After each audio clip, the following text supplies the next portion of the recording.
زمونږ خلک وي قدر احترام مونږ نه کوو، کنځلې مونږ کوو پکې، غیبت مونږ کوو پکې په دې میاشتې کې. تاسو ته ښه پته دی مونږ دا کارونه ټول کوو پکې. بیا اوس خو مصیبت موبایل دی، که نور وي او که نه دا سترګو ګناه خو مونږ کوو. د ښځې تصویر راځي فیسبوک، هر سړی داسې خلک دي چې بس هغه اړو 15 منټه بغیر د فیسبوک نه تیری. نو سوشل میډیا ذریعه سره مونږ ډېر د ګناه، دا مخکینی خلک ډېر ښه والله، او دا خلک هم ښه دي چې په دې موبایل مصیبت باندې نه پوهېږي. والله چې دا ښه دي، دا له دې ګناه نه ځان بچ دی، په مفتو کې دا الله تعالی ته بچ کړي دي. که ته ډېر هم نیک شې نو ما عزتمندو چې وي د په خولې باندې روجه او تا په سترګو بدنګایي کېږي، بیا الله دې معافیو کې څه خلک داسې یاره وایي ټیم نه تېرېږي، هغه بیا په فلم یا په ډرامې باندې تېروي. بیا اوس اسلام په لباس کې مونږ ته ډرامې راغی، یاره وایي زه خو چې انګریز والې نه ګورم، زه خو فلانی ډرامه اسلامي ډرامه ګورم. او خدای بنده په هغې کې هم میوزیک دی، میوزیک حرام دی. دا خبر یاد وساتئ که چېرته قرآن تلاوت کېږي او څوک ډول ورسره غږی یا قرآن تلاوت څوک په رباب ذریعې سره کوي یا بانسری په ذریعې سره کوي، بیا هم اورېدل حرام دی، ګناه دی.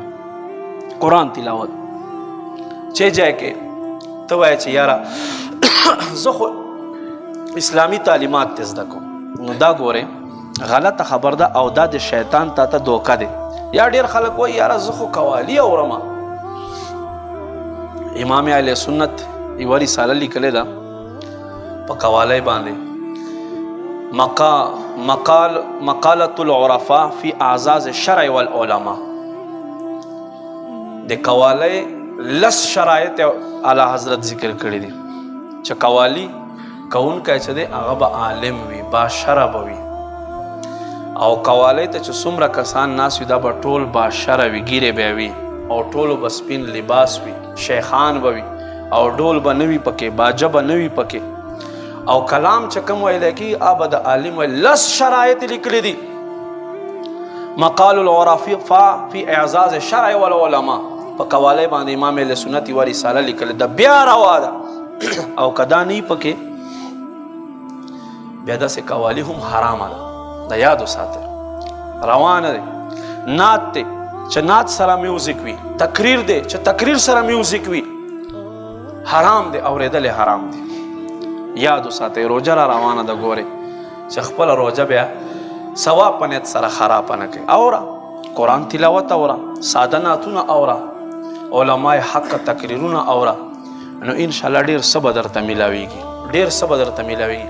زموږ په مکتبه کې بې شماره زما په هر موضوع باندې تقریبا ما بیان شته، تاسو یې اخیستی شئ انشاءالله فری به ته میلاویږي.